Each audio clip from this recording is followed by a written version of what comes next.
mess like for hours afterwards. It was such an aha moment for me. Whew. Just in that first session, it was so big. And then I realized how much I sometimes get forceful because I've gotten into taking care of my needs because my needs weren't met when I was younger, that I realized I have to come in, say hi, communicate, and back off and wait for that person to come in my space when they're ready. So that was just one little piece I took away from the first session. Find and learn from people who lived it wherever you get podcasts. Search it using all one word. Learn from people who lived it. Welcome to another episode of Learn from People Who Lived It. All right, we are rolling. It's another episode of Learn from People Who Lived It, and I am so freaking excited about this. There are 4 people on the screen right now. I'm going to walk everybody through it right to left. Right below me, actually, let me start right below me because that is Teresa Porter, who I am working with to put on this incredible grief relief event. How are you, Teresa? I'm doing great. I'm super excited to be in the company of all of this and have a conversation of what our retreat really is about. It's going to be so fun. And then to your right on my screen is Rob Boyle, who's going to be running the equestrian therapy portion of our grief relief. And you can actually hear the horse in the background, which is the coolest part of this thing. So, Rob, good morning to you. How are you? I'm doing fantastic, Matthew. Yeah. I'm really excited about this. We normally work with trauma and different other things as phobias and stuff like that with the horses and people. And so the grief part of it is a huge part of a major part of society and global society go through every day and get to experience. And people need to know how to work through these things. And my part in it is to share what horses go through. They go through similar things as people do. They go through the traumas, they get PTS, they have phobias, fears, anxiety. They grieve the loss of their herds or a particular individual that they hang out with. So it's no different in their world than it is in our world. This is going to be so fun to learn. And then you talked a lot about grief, and that's why the woman in the top right is here. She is a grief specialist. And Jill McMahon's been on the podcast plenty of times. Yes, sir. People are familiar with Jill. And how are you doing? I'm great. I am so excited to be diving into this with you guys. And kudos to the 3 of you for putting your passions together and developing something that is really unique. I'm in my room, my office right now. I'm in the therapy office, and talk therapy, of course, I'm going to be a cheerleader for, but there are so many other ways to process and heal. And having the 3 of you put this together and then knock on my door and ask if I'll just kind of sit back and participate a little bit has been an honor. It's going to be very cool. A little. You're going to have your hands full. You wait for it. So it's called a grief relief retreat. That's what we're going to put on. And it's going to be October 14th. It's up in Scottsdale. And we've got the whole landing page built for people to go and investigate it further. So if they want to kind of see what they're getting themselves into. But our day is going to start off, and I'm just going to walk through the day really briefly. The day is going to start off with some breath work and some movement, which will be led by you, Teresa. And then we're going to get into the equine therapy. Then we're going to have this really beautiful river ceremony. And then we're going to have a delicious meal around a campfire. And Jill is going to facilitate a great discussion around grief. And so that's kind of a snapshot at what the day looks like. I think the first thing we should talk about as a collective group here is, who is this for? Now, I know that we've said it, we want you to be a minimum of 3 months out of your grief. But Teresa, in your opinion, I'll let you go first. Who is this for? Well, for me, this didn't start unpacking my grief from 37 years ago. So this has been decades of not realizing that it was there. And I came across equine therapy for my daughter, my youngest daughter, who we're looking for resources to recover from a concussion. And little did I know what it was going to unpack for me. So two sessions in, there was some awareness, but the 3rd session in was so powerful for me because we got to observe Rob working with the horse in the pen. And then the second half, another trainer invited people into the pen to work through stuff. And so as the group, I think there was 50 people there, were sharing what came up for them, why they're in the bullpen, and other people observing what came up for them, I had such an aha moment that I had such deep-rooted stuff from grief of losing my brother in a motorcycle accident when I was in second grade that I was an emotional wreck. And that was the beginning, like back in April, of a series of stuff that I've been unpacking and realizing how grief has affected my operating systems, to major anxiety when my kids go off to do stuff without me there, of like just constantly waiting for the other shoe to drop, and so many things I can speak into, but I won't take the time here. But the equine therapy did so much more for me in 6 weeks than years of talk therapy. I was able to see my behavior and my operating systems just by watching Rob work with a horse that had major abandonment and anxiety issues. And I'm such a visual learner that I realized looking back why this was so powerful for me, because I'm such a visual learner. I can hear stuff and read stuff, but to see it and realize as a therapist was guiding us as he was working with the horses was so powerful for me. And then being in a group setting was even more powerful, because I realized one of my fears from grief was the fear of emotional intimacy with people because of fear of loss. So to be in a group setting where we had to share and I had to open up and I got to hear feedback was so powerful for me. And so in a space that I needed to be to heal because of that awareness of emotional intimacy, that was hard for me to move through. So you would suggest then with your answer that was a long way to answer your question. Well, it is, but that's fine. I like the color that you put around it. So, I mean, this is for people that have experienced loss 40 years ago, and pieces of it are still affecting them, and they haven't cycled through all of that. So I think that's what I hear in your answer, right? Yes. Yeah. Maybe they know that there's lingering grief, but they can't quite put their finger on why they can't process through something. This would be really powerful for them. Okay. So I'm going to get to you, Jill, in just a second. Rob, as you work with people through grief from time to time, in your opinion, who is our grief relief retreat for? Oh my God. That's the same question you ask about anxiety and everything. I think at one point in everyone's life, everybody experiences grief on one level or another, one individual level or another, because each person in the world, when they experience whatever they experience, they take it in differently, they decipher it or define it differently, they frame it differently inside, and they act differently or respond differently within their grief. So there's the pigeonhole, putting it on a certain time or anything. I think this could be for anyone that is going through residual grief that may possibly have it. And I like what you said, Teresa. You know, this is for also people that have been, you know, they should have grieved 40 years ago, but they didn't. You know, they made it through a lot of it, but there's still this little compartment of a box that's locked up inside them that's got that residual grief in there that they haven't worked through yet. And so, you know, it's for those people also, but it's also for people that have just now, maybe this year, experienced grief. I lost my mom this past year. And so I went through that. I grieve a little bit different than everybody else. I think it's for everybody, the whole world.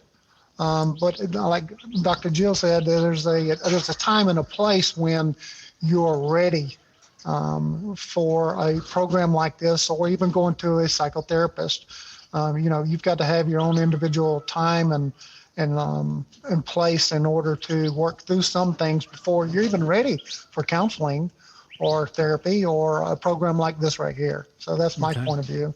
I think that makes a lot of sense. And I'm going to come to you, Jill, because, you know, you've been a suicidologist for most of your life. And so you've been around death and grieving a huge chunk of your life. Now you sit on the board for Eric's House, which is a place for folks to go after sudden loss, and they experience sudden loss in their life. So you're around and you have a front row seat to this stuff all the time.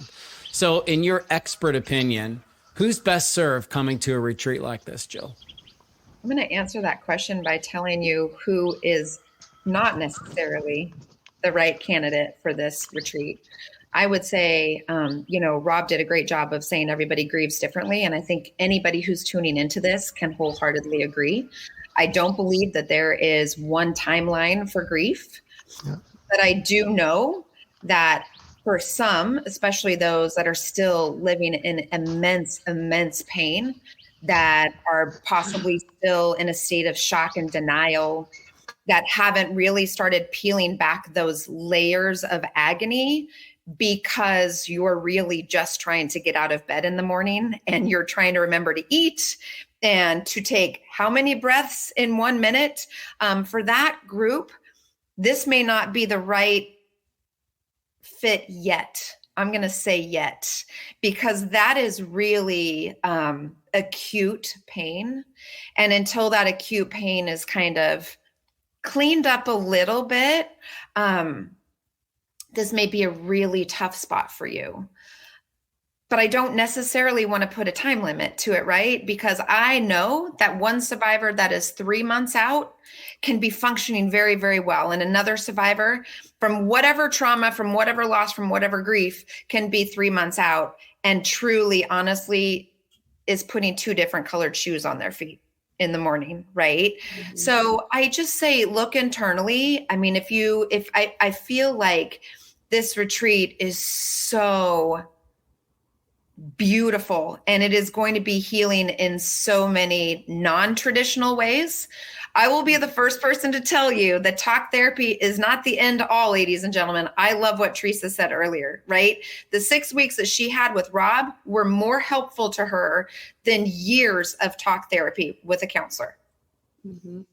That may be the case for some. It may not be for others, but I think what we're learning in 2023, especially post-pandemic, that it is no longer prescriptions and talk therapy are the only two things that we can rely on to get relief for ourselves. You guys, that is so Freud. Like, that is so 120 years ago. Can we move on past that? Like, breath work. I have personally engaged in everything that we are going to provide for you guys during this retreat. And I can tell you, they are healing and powerful, and you will walk away with different tools that then you will gain during talk therapy. I also firmly believe in talk therapy. But so, I agree. This retreat is for so many people, but I do ask those that are really interested to look at themselves and say, am I strong enough right now? Because this is an unstructured environment. We're asking everybody who walks into that ranch to trust us, but it's an unstructured environment. So and if you have any questions, please contact us and we will walk you through it. This is why Jill is here. Jill is the pro. This is why she's here. And I love this group so much. And I think if there's one thing that I love about this group, and it's the title of my podcast, right? Learn from people who lived it. It's that all four of us have experienced grief on a very deep level ourselves. And there is just something about being in the company and care of people that have been to war, have been to the thing that you're there to help work on. And so, Jill, I kind of want to punt back to you really quick, being the expert on grief. Don't you think that that's an element that separates us from other folks, is that the four on this screen have all honestly gone to hell and back with our own grief? Do you want to go to a hairdresser whose hair is ratty and hasn't been showered? I know that's such a silly example, but and part of it is humorous, right? I mean, humor is the best way to work through some grief. But at the end of the day, I don't want to sit with somebody who hasn't experienced intense hardship. I don't want to be vulnerable and share my darkest moments and my deepest emotions that I'm afraid to share with my spouse, with people who have not weathered the storm. Mm. And I think energetically, well, I think the four of us are just great together energetically, but I think any participant for a retreat would energetically feel if the people that were leading the retreat could not relate to what they were experiencing. So, Rob, I want to go to you. And one of the highlights of our retreat is the equine therapy that you're going to provide. And probably not surprising to you, and Teresa knows this too. We get asked all the time, like, okay, well, what does that mean exactly? Like, what's going to happen? And so maybe you could help put the folks who are considering this, their mind at ease, and help them understand what our bit of equine therapy will be like, because they won't be actually in with the horses. We're going to be monitoring you going through a session. Help us understand that. Yep. So what is unique about my program, it's called Rite of Passage Equine Therapy, is that when I got out of the military, retired from the military, I went back to university, studied psychology, did not get a master's because I needed to get this program up and running. But one of the things that I learned working both with traumatized horses or horses that have any type of difficulties or issues is that people have empathy for the animals and stuff. And when a correlation that happened or happenstance is that the majority of people or clients that I was working with, these problem horses or horses that have issues and stuff, much like us, is that they had their own traumas and they had their own anxieties and they had their own phobias. So while I was working the horse, I found, before I even started school is where I developed the concept, I found out that there was this connection of like-mindedness, whether it be, if it's a horse and the person. But as soon as I started working with the horses and whatever their ailment was, is that the stories would come out in the people, whether it be abuse, whether it be some type of wartime thing, whether it be an accident, whether it be a loss of loved ones and stuff. And so it was really surprising that the commonalities between the horses and the people were exactly the same. The horses can't voice that, but you can see it in their mannerisms of depression or anxiety and fear and different things like that. And so that's what I went back to the university and studied and developed an empathy-based psychotherapy program. And all I do is that, I've got therapists, licensed therapists and doctors that are part of our business. And what I do or what I bring to the program is I'm a bridge between behaviorism and horses and psychology and people. And so I bridge that gap and try to bring it to where people understand what is going on with the horses. And as I explain it in human terms, they can see it transpire and see these things work out the same way it triggers and everything else as we go through and everything. So it's a empathy-based psychotherapy program, which is nothing more than bringing clients to the process where they can, we call it projection. So you ask them about what is that horse going through? What did it go through? What is the experience? What is the thinking? What is its fears? And you get somebody that's been through, much like all of us, you ask them to talk about that animal and what it's going through, and guess what you're really hearing? You're hearing projection on their part of what's going on in their life, how they perceive what is going on in that horse's life. And that's the beauty of the program. It acts as a conduit of taking kind of the pressure off of the person and being able to talk about the animal instead of talking about themselves. But what we found is as soon as that starts happening, especially in a group setting, that everybody else starts coming out with their own stories. And so the horses offer you a way of bringing out your own story and being able to express some of those things that people lock up inside. And so that's what I do. That's what I'm fortunate to get to do it all. Yeah, it's so cool. And we have the expert again to the left because you went through his 6 weeks program, Teresa. And so you can maybe add some color to what he's just said. Was that your experience in watching these horses? Were you learning things about yourself? Yes. So there's many things I learned about myself. I know I'm supposed to share this because I'm getting all nervous to share it. Anyways, so the first week of our session was working with this abandoned horse, right? Had gone through how many owners? In 6 different homes with probably a multitude of more than 6 trainers trying to work with. Boone was the horse that we got to work with. And he washed out of every single home, every single trainer, because they didn't know how to deal with trauma in horses. It's nothing more than no less. So what Rob shared in just the first, each session, but we started in the first session, I had such an aha moment is how do you build trust and communication with someone who has struggled with these issues, right? And so just watching his body mechanics, the way he would interact with the horse was he'd come in and greet the horse kind of side, not straight on because that was too forceful, just kind of come in and put his hand out and let Boone come up to him and then walk away. And so it's like, it was this constant dance of going into this new space with someone who has these issues and then backing off, putting pressure on them, backing off until they build this trust, this pattern, this new way of being that they'll start to build trust with you. And then you can learn to communicate with them in a new way once you've established that trust. And what I was seeing within myself that was so powerful was I have a tendency, my whole life I've been told I'm so persistent. You're so persistent. And as I got older, I was like, oh, you're pleasantly persistent. Sometimes it's not pleasantly persistent.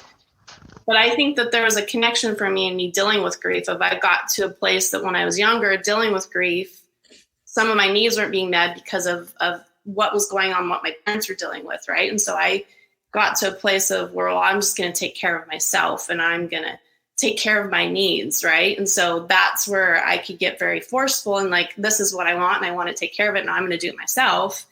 So as I was watching Rob work with the horse and have that new way of communication, I saw myself and how sometimes I'm so persistent to where I drive my husband crazy or other people that I need to come in and have interaction, establish that trust and communication and back off and let them come into my space on their terms. So powerful for me. To be honest, I came home and I was a mess. I had a conversation with my husband. I was crying and I apologized. Like I was a mess, like for hours afterwards. It was such an aha moment for me. Just in that first session, it was so big. And then I realized how much I sometimes get forceful because I've gotten into taking care of my needs because my needs weren't met when I was younger, that I realized I have to come in, say hi, communicate, and back off and wait for that person to come in my space when they're ready. So that was just one little piece I took away from the first session.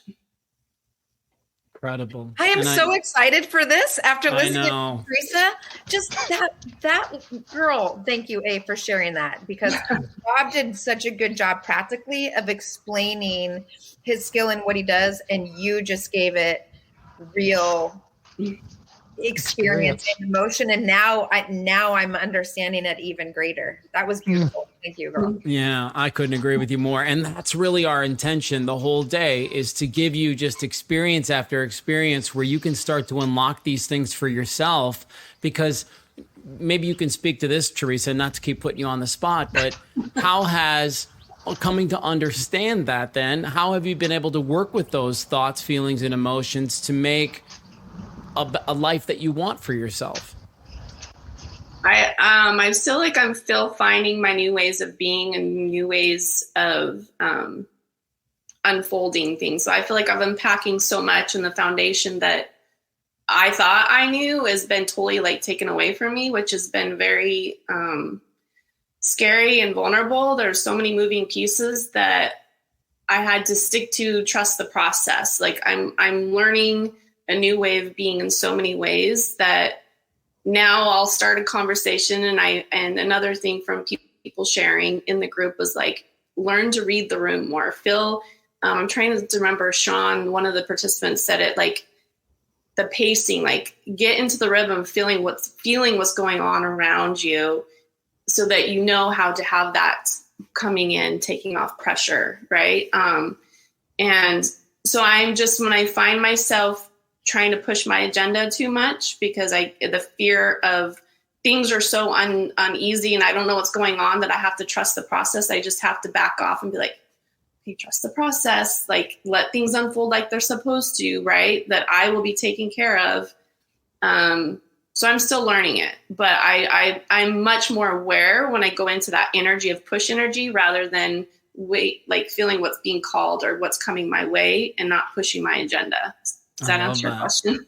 Yeah, no, completely. And I love that your mantra is trust the process of life, because when I went through my healing retreat, that was literally my mantra, was I let go and I trust the process of life. And I'm done just trying to control everything. And that's really where we get ourselves into trouble with any one of our traumas, is that we try to kind of control the feelings, and we manage the feelings in a way. And part of what you have to understand is that you need to let it go. You need to let go of that control, and you do need to trust this process. And I think I speak for all of us. That is our goal on October 14th. And then I think there's a November date and a December date. But our goal is to literally help give you tools so that you can understand, A, kind of why you've been hanging on to some things, and then B, figure out a way to sort of start to work with letting them go so that you can create more space for yourself. Jill, I want to come back to you for just a second. When we start to rewire and we start that process of healing, like Teresa said, it's not very sexy. It's not very pretty. It feels a little unstable. It can be a little bit rough. But what is the benefit of having a tool set that you can use when the stuff shows up? So you can't move forward if you continue to stand still. Right. And so what I see happen over and over in grief in particular, or anxiety, is we just keep repeating the same habits over and over again. And we say, but this is all I know. This is how I was taught. Right. And it's just having somebody nudge you or push you to remind you that there are other things available to you. There are other ways. And Teresa just explained that. I mean, she just kept repeating the cycle, living the way she had lived for years and years, because she didn't know any different. Well, if you don't have exposure to something, for example, like this retreat, that is going to show you so many other ways. I mean, we haven't even gotten into, which would be fun maybe for a separate podcast, but the breath work that Teresa is going to do, and the body movement. I'm a huge believer in the body keeps score. And for those of you that are listening that know it, this is where we're going to put that into practice. For those of you that don't understand it, your grief takes home in your body. It will find its way into your shoulder or your liver or your kidney. And it's amazing just by moving in particular ways, which Teresa is extremely skilled in. Breath work, diaphragmatic breathing, like just gaining, Mathew said, gaining control, learning how to regain control of yourself first before you try to control the rest of the world, which while you're grieving and reliving trauma, what is the number one thing? You feel like you have no control. That's what creates the spin out, right? And so we are just the little tools, to answer your question, the little tools that we are going to introduce to you, primarily that Mathew, Rob, and Teresa are going to introduce to you, are tools that can shake you out of your mold and teach you more. Teresa, sorry, you gonna say something? No, go ahead. I have a thought to say, but go ahead and finish. There's going to be so many takeaways. And really, to me, the retreat for any participant is going to be successful if you just walk away with one takeaway. But there are going to be so many takeaways for how you can approach your life differently after this one day. Teresa. Well, I'll speak into the breath work. So I've been doing body work for 23 years and just teaching my clients how to breathe while I'm working on them. I can feel the fascia. I can feel the muscle release, because so many people are in short, shallow breathers that I have to coach them why they think they're breathing in a way. Just by like inhaling and exhaling with your jaw dropped open, like you're sighing versus blowing through a straw. So a lot of people, when they exhale, it's like they're blowing through a straw. Your body constricts. You exhale like you're sighing, everything just relax. And so I have to coach them as I'm working on them. Just that alone makes a huge difference. And then as I do emotional release work with my yoga background, that's another piece, is like somatically, I've gotten in my sessions where are you feeling this? Like you said, it shows up in different ways, right? So as emotions releasing, I talk them through, where are you feeling this in your body? Because so many people are disconnected of where they feel the visceral somatic response of a release of emotion, or an emotion in general when it's trapped, right? And so this helps them to get more in their body. And this is the type of work I'm going to do in the yoga session, is working on releasing the hips and the psoas, which is where a lot of people hold trauma, and like your root chakras there. And that's where a lot of your, childhood beliefs are kept. So like when I do the release sessions, emotional release sessions, I really work on opening up the root chakra, the heart chakra. So that's just a little bit about the movement that we're going to be doing, is really help people get in their body to feel where is it bubbling up, what's coming up for you, to connect with that, not to like push it away, because I did that for so long, like suppress. And then all of a sudden it starts to manifest and it starts to change the vibration in your body. That's where you start to get disease, dysfunction, and shut down in your body. So just having little things like this, the awareness, right? Like having that experience for me in the third session with my daughter was such an awareness piece. Once you have awareness, then you're able to make a decision. You're able to make a decision on what's next for me. But the part I always like to say is so in that session, I knew I needed more, but then all my what ifs came up. I don't know if I can afford it. I don't know if I can make the time and take Fridays off work. All those excuses started coming up, and I said, stop. And like, when I get a nervous feeling in my gut or my heart space, I was like, I'm supposed to do this. I don't know necessarily how I'm going to pay for it or how it's going to work out. I rearranged my work schedule and I figured it out. But that's the part I always invite people to do, is when you have something that starts to come up, when you're listening to something, you're watching something that's nervousness energy, what is that telling you? I feel like that's your intuition telling you that this is what you're supposed to be doing next. And a lot of people don't lean into that. And so that part gets shut off. They get disconnected on leaning into what their intuition, their spirit, whatever you want to call it, is guiding them to do next. And that's the piece I encourage people to really listen to, because if you want to stop repeating your negative patterns, you need to start listening to that inner voice.